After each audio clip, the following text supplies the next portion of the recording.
আল্লাহ বলে, সাবধান বান্দা, এই কবরে আসলেই তুমি জানতে পারবা তোমার নাফরমানির শাস্তি কি।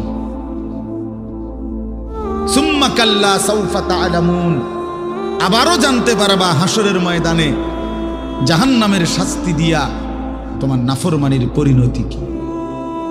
দুইবার বলছেন আল্লাহ, একবার বলছে কবরে জানতে পারবা তোমার নাফরমানির শাস্তি কি, আরেকবার জাহান্নামে জানতে পারবা হাসরে তোমার নাফরমানির শাস্তি কি।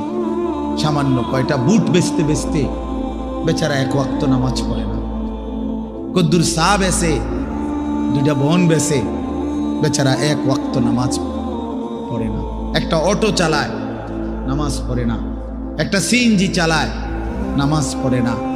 12,000 14,000 টাকার একটা বেতন, এই কদ্দুর চাকরি করে, এটুকুর জন্য একটা নামাজ, একটা সেজদা দেয় না আল্লাহ।